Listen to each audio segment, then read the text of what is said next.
I'm Seth Rosenberg, general partner at Greylock and host of Product-Led AI, which is a new series exploring the opportunities at the application layer of AI. My guest today is David Luan, who is the CEO and co-founder of Adept. The company is developing multimodal agents designed to work alongside humans in any profession. David has been an early builder, researcher, and pioneer in AI. He was among the first few dozen employees at OpenAI, where he led all of OpenAI's engineering. He then served as co-lead of Google Brain, working on frontier large language models. He co-founded Adept in 2022, and the company has stood out for its human-centric approach to AI and eventually AGI. David, thanks for joining today. Very excited to dive into the nuances of building agents with Adept. Thanks. So maybe to kick it off, obviously you've been a pioneering builder in AI since the early 2010s. So when was the moment you knew that you wanted to actually break out and start your own company? Yeah, I mean, I think the easiest way to answer this is to tell a very, very short history of the last, 20 years or so of AI. So when I started getting going, I was actually initially first drawn to robotics. So I thought the idea that you could write these programs that made these physical devices do smart things in the world was like one of the coolest things possible. But like way back when, like during that period, like mid 2000s, like nothing really worked, right? Like we were misidentifying horses as dogs, and the Tay chatbot came out and started insulting everybody on Twitter after 24 hours. It was all so early. And so I decided the right answer to do back then was to get into research. And so after multiple twists and turns, because of previous work I had done in leading research-oriented teams, the founding team at OpenAI brought me in to lead research and engineering there as the VP Eng. So I did that for 3 years, and I think saw this transition from like the previous era of AI of just you and a couple of pals trying research ideas independently and writing a paper to this like next world of like giant scale up projects, which we did successfully with the GPTs and back then the robot hand project and Dota and all this other stuff. And after that, I ended up going to Google to lead Google's giant LLM training effort. And I think what was really interesting about that was sort of seeing the first innings of like true productization on some of these models. And it just became really clear to me that like, first off, like the recipe for building general intelligence is like increasingly clear. And actually a critical part of that is having a product. Like you need a product because you need something that users interact with to teach the models to be smarter.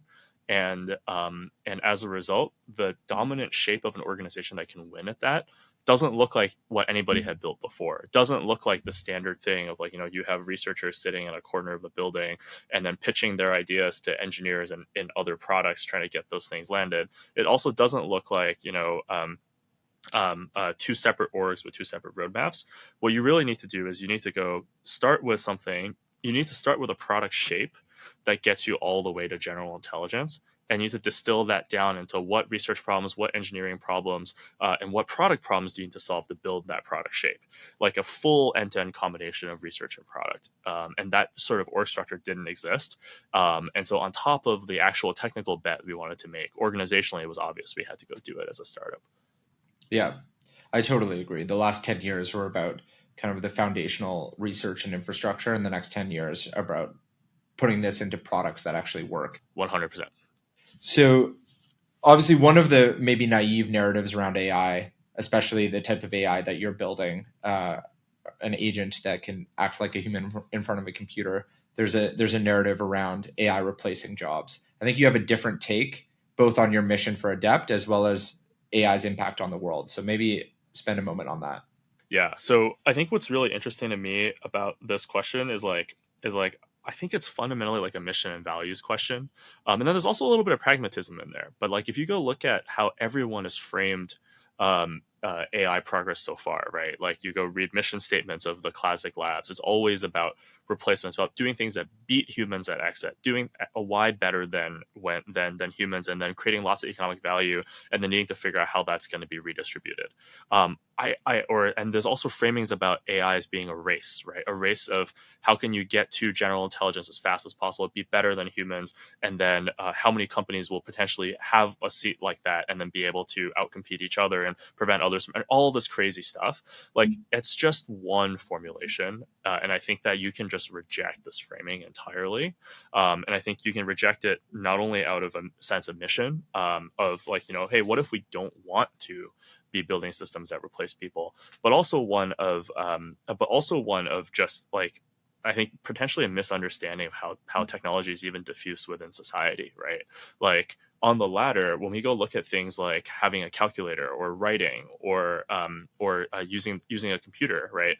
Those are like technologies we've built as humans over like the last couple of millennia. That what have turned out has really happened is it's actually improved the cognitive skills of people. They've become cognitive technologies for people. I think this is a really interesting study that I should probably read again before I quote as definitive. I think that showed that for cultures that didn't have reading, humans' ability to be able to extrapolate to new events and imagine things, as done by tests, was a lot lower than that of cultures that had reading and writing. And so I think similarly, like, by having these like AI systems that get smarter and smarter that work for people instead of replacing them, we are kind of basically building a new set of cognitive technologies for people that actually end up up-leveling humans. And that's a world I'm much more excited about living in. Yeah, I totally agree. I think people also underestimate the demand side of the equation and focus on the supply side, right? You can automate certain tasks, but demand doesn't stay constant, right? Mm-mm. It doesn't. It's just changing the profile of work, right? Like, I feel like the real human things that at least I'm excited to do, and most people I know are really excited to do. They're excited to figure out the, like, what should we be doing? Why should we be doing it? Who do I coordinate with? And like, how do I deeply understand the people I'm working with, the people I'm selling to? Like, those are really human. And I think the dream is, how do you get people to focus on that and not focus on the tedium of like, I have to go like spend 8 hours shuffling things around in my database, right? Or like, I have to go like physically manually like create a part, right? Like, those things, the execution is what we really want to be able to delegate, right? So tell us, like, what is Adept? Adept is an AI agent that helps humans do anything they need to do on a computer. And so, like, let's just break down each part of that. Like, what is an AI agent? The agent term has kind of become really diluted these days because it's become the new hot thing to slap on a company. But the actual the true definition of an agent actually comes from, for folks who have been following, actually the reinforcement learning side of things. And so an agent is an intelligent system that figures out the correct N actions to take to help you achieve a goal. So if my goal is, I want to move these N leads from one stage to another in Salesforce, the agent figures out, okay, here are the N actions I need to do to go do that in the most efficient way possible. What an agent is not is a chatbot you just talk to that just talks back at you, right? Like, it doesn't do things. It's not taking actions, right? And similarly, an agent is not a single step API call, because that's like kind of the degenerate base case. It doesn't run a workflow. Like, agents run workflows for people. So what Adept is doing is we're making it possible for every knowledge worker kind of to have this like AI teammate that they can quickly show how to do tasks on their computer, and then ask the agent to go do for them from there on out. And it's part of that up leveling of like human work, sort of a mission that we've always had. And I think as our models get more and more intelligent, today they do a lot of things that involve, for example, shuttling data from system A to system B, or helping people fill out forms, or do employee onboarding, or do like logistics and supply chain, and all these like very operational tasks. But every incremental amount of work we put into model intelligence gets our agent to help with higher and higher level things, ultimately to the point where this truly becomes a teammate that is a collaborator that you can talk to and interact with and solve problems together and brainstorm, and also have it help you with the execution. 2024, the year of agents. I think it's a good definition of what an agent is, what it is not. So maybe break down for us the architecture of an agent in your mind, from the foundational model to the orchestration layer to the integration into enterprise data to the UI and workflow. Um, First of all, what's your perspective on the correct architecture of an agent, and where do you think IP can be built? Yeah, so I want to answer that for Adept, and then we can answer that for the general case. For Adept, we look pretty different from a lot of companies in the space because we both control our foundation model for agents, and we control the agent product that enterprises use. And our company is a bet on vertical integration of those two things. So what we do is what our agent stack looks like is we have a base multimodal model that is specifically oriented around being a really good for agentic use cases. So it has capabilities that others who are just using GPT or Claude or anything like that can't get. So example of that is like we're extremely good at fine-grained understanding of user interfaces. So our ability, for example, to figure out like what do you interact with to get a task done is in the 90s, whereas when we benched that of like GPT and Gemini, they're like between like 2 to 4 to 15% accurate. So it's like a giant gap. While at the same time, on like the basic understanding of like knowledge work data, like we've specialized our models towards knowledge work because that's what people use in the enterprise. We care a lot less about like cat and dog photos and all the other stuff people put in these models these days. And on knowledge work tasks, actually, even though our models are pretty small and therefore very fast, they have higher accuracy than GPT-V and Claude 3 Opus and Gemini 1.5 Pro. So that's like what we start with. We start with this base model that's really smart at being an agent that's also very fast. And what we then do is I think this is also another thing that people in the space may not have fully realized. The dream for agents isn't a giant text box in the sky that you're like, hey, I want you to go do this business task for me, like figure it out. Um, the what we learned is actually the most important thing for building useful agents in enterprise is the ability to be handed kind of like a standard set of operating procedures and be trusted to go do that. So we care a lot about the ability for the agent to follow any constraint on instructions going forward. And so what our stack looks like is sort of that next instruction following layer, followed by a user interface that makes it possible for humans to easily have oversight of the agent's behavior. And the UX for these things, as we were chatting about beforehand, is not going to be that of a chatbot. Like the this idea that humans want to be able to specify everything down to the T in just words, we've actually found to be quite a big limiter on productivity. Yeah, that makes sense. So this is everyone's favorite debate in AI is, who's going to win. Uh, is it going to be one large model to rule them all? Is it going to be open source fine-tuned models? Is it going to be large models trained on specific use cases, like for the agentic use case? Obviously, you have a very opinionated point of view for Adept, but what's your take on how the space evolves in terms of the number of large models available and what type of use cases each one is focused on, and in what cases for product builders it makes more sense to just use GPT-4 out of the box and focus on other areas versus fine tuning. So I think there's a tremendous amount of fog of war. I have a fairly strong opinion, but I think that new information I think could change a lot of this. My view right now is that there's a crop of companies, right, that are training, that are just in the business of training models, right? So like the OpenAIs well, OpenAI is not quite right because they also have their own products, but like the GPT training part of it, Anthropic's entirely around training models, Cohere, Mistral, etc. I think that space is really quickly commoditizing because it's the same corpuses of training data. The architectures are mostly similar.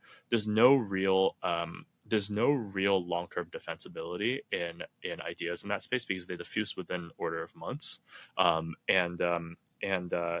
as a result, it really just becomes a cost of capital game.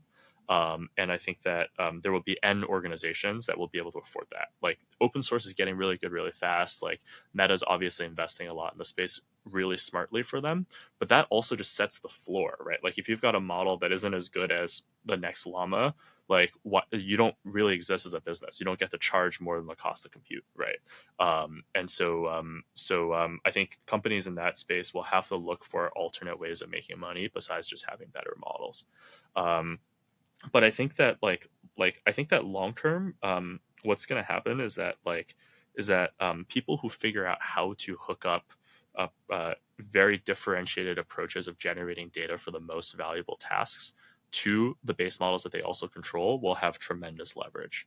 And I think that's why I remain bullish on OpenAI. Like I feel like the fact that they have ChatGPT, that they have a lot of developers using ChatGPT actually for code use cases, all of these things gives them a flywheel where they could overtake someone who's literally downloading more stuff on the internet, right? Whereas an API business doesn't give you an opportunity to have a data flywheel. Yeah, I think that's really smart. And so tell us a little bit about how you're designing the front end of Adept, the agent, in order to maximize valuable data collection. Yeah, so I think I think it's a really good question because that's exactly our bet is that by end to end optimizing our foundation model with the agent use case, we're collecting agent data that makes the whole thing smarter.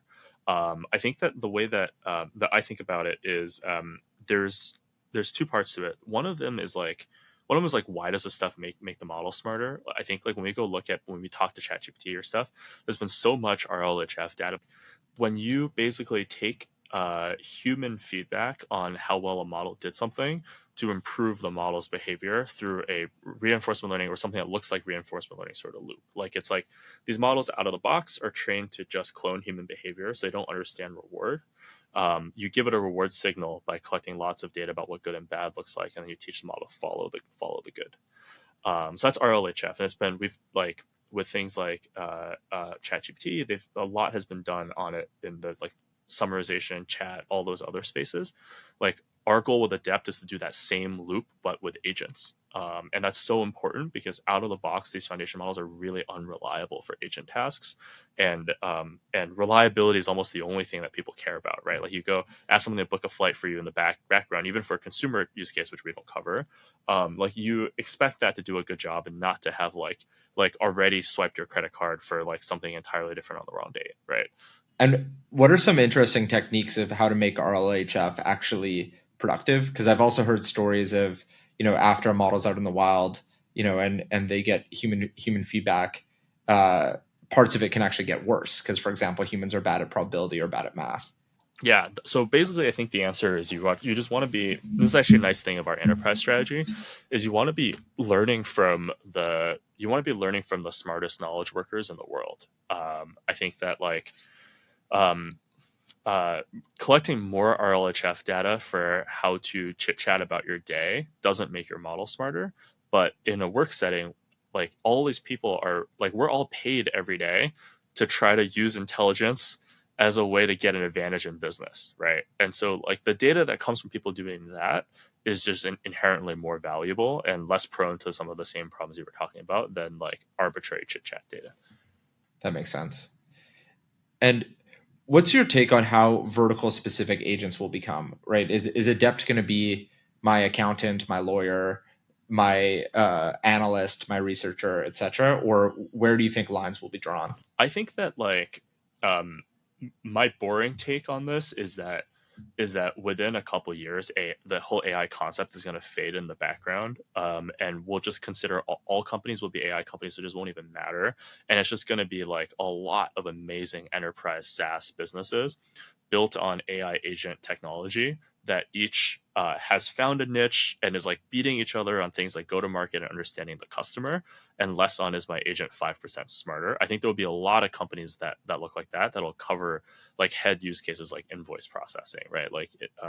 Or like customer support even, right? And so like there will be many great companies built that way. But I think the reason why we're really bullish on the path we're taking on generality with Adept is is that if you just look under the hood a little bit, even some of the most obvious use cases in enterprises that of workflows people want to do, sound like they should be really common, right? But are extremely customized to that business and their customers. And so like if we were to apportion, of the overall pie of agent tasks to be done, maybe like 10% of it or less, right, is cookie cutter, and 90% is like, I need to teach my specific workflow to the agent, and we want to eat that 90%.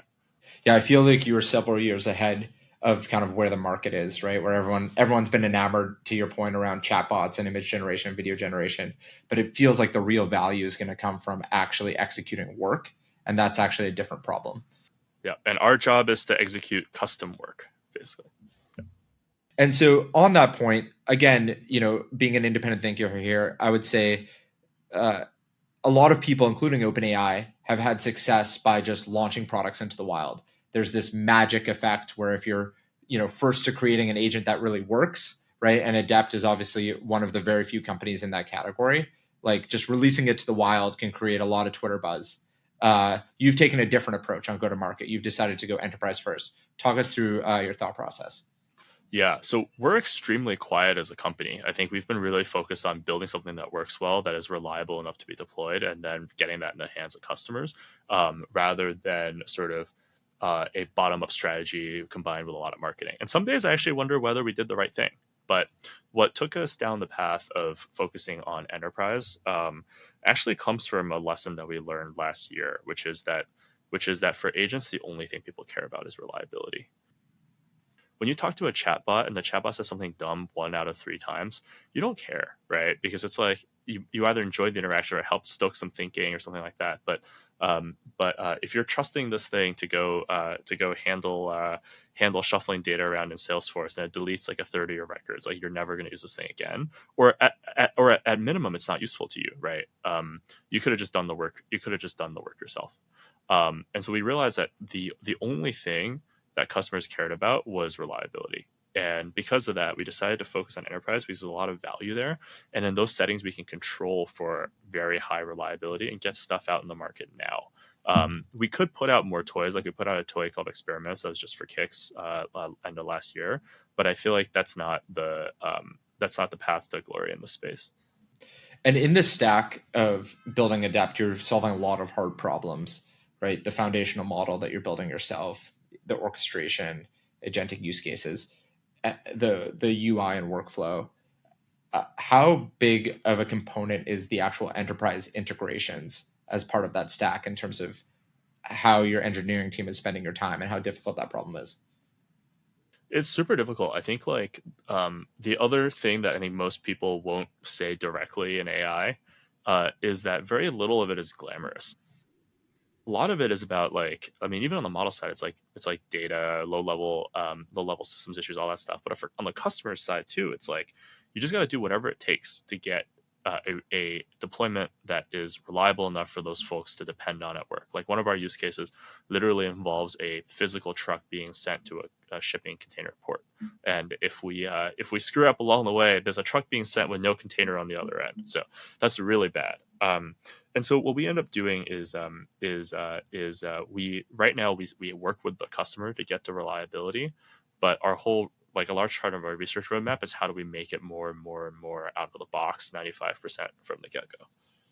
As you're building this business, how do you approach kind of the potential need or pull to do custom integrations or service oriented work to make it work for a certain company versus the long term vision of a generalizable agent?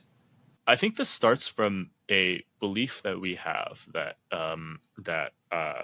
actually is informed by the machine learning side, which is that the best thing to do is to figure out how you can delegate generalization to the neural network. So how can we try to make as many customer use cases, ones that sort of inform the ability of the base model to serve customer n+1 that looks like an interpolation of two existing customers you already have. And so because of that, our philosophy is like everything should be general unless you have to ship this thing tomorrow, and then we'll go build a specific thing there. But we'll add that customer's work in a dummy data fashion to our evaluation set, and then be like, all right, research team, how do we make sure out of the box the model can do well for that customer, and then over time rip out the custom bits that we've built. Yeah, super interesting. So maybe let's talk about the future for a second. Humans are going to focus on their customers, focus on deciding what needs to be built, not actually building the thing. So in this world, what does software look like? There's systems of records, there's agents, there's legacy apps, maybe there's new types of apps. Walk us through what this like future agent world looks like. Yeah, so that's a really astute question, and it's part of why for us at Adept, like we have really emphasized the importance of design from day zero. We've hired a lot of creative technologist shape people, in large part because we knew that the steady state of agents is going to look like a reinvention of how you use your computer, and how you figure out what that looks like has a tremendous influence on what your product shape is, and also your actual modeling problems. So it's all one giant game of co-design. Like my view basically is that like computers have always been about giving leverage to people, and it started out with very little leverage. You had a punch card, you were literally punching in programs, and programs didn't do very much. And then you had the command line, which was an interface abstraction that gave you way more leverage on your time and ability to do things. And then when we realized that we could give people even more affordances through graphical user interfaces, right? Like we transitioned over to mostly doing that, with the exception of certain specialized tasks we dropped back into the command line. What that's really done is that for every unit of energy as a human, you can do way more in your computer you could ever do before. I think what's really powerful about agents is it's the obvious next step beyond that, right? Like once agents exist that can control your machine, you only need to drop into the GUI to go do things that for some reason the agent can't do for you, that's something you want to supervise, right? And so I think to some extent, like my analogy is like, when Windows 3.1, that Windows 3.1 era, your computer boots up into DOS and you type Windows, you hit enter, and then you get into the GUI. I think we're in the very early innings of that transition for agents right now. And I think that ultimately what it'll likely look like is that you become a coordinator and interfacer with an agent or a set of agents on your machine, that you basically can work with in almost like a generative UI way. Like the agent should be able to generate the right affordances for you to best collaborate with it on any particular task, and everything else will be abstracted away. Yeah, I'm very excited for that feature, and thank you for building it. One final question on that. So in this world where we have several billion agents, right? Maybe several agents per person. What are the missing infrastructure pieces for agents to operate in that world? I'm thinking, how do agents pay each other? How do they, pass a CAPTCHA test? How do they understand how to, data privacy, what to share with others? What needs to be built to allow agents to operate in this world? That's a really good question. I think the most interesting thing about agents is that especially if you take the Adept formulation, which is that it uses your computer like a human, or can do that in addition to APIs, you kind of get access to the same rails underneath that we already have as people. So payments can be handled via regular old payment channels, right? Like we have to solve credentialing. Like how do you safely share creds with your agent and have it be able to run either locally or in a VM or something like that? Like that's going to be tough, but you get to use everything else, like just like how things are today. I think what's going to be really challenging is that I think the sheer amount of compute that is going to go to training and serving these agents is going to be colossal. And I think what a big shift that's going to happen is when you are literally getting hours of knowledge work that you would have had to do yourself done by your agent. Your willingness to pay for ridiculous inference is enormous. And so I think what we're going to see is people. I think it all again boils down to hardware. I think we're going to see people invest in ridiculous data centers, not just for running small edge models, for actually running the smartest models possible on the planet. And I don't think we're anywhere close to saturating that. So I'm going to buy some more NVIDIA stock. Yeah, I would probably do that. Okay. David, thank you so much for taking the time. Obviously, we're lucky and privileged to be investors in Adept, and thank you for continuing to push this industry forward. Thanks, Seth. This was awesome.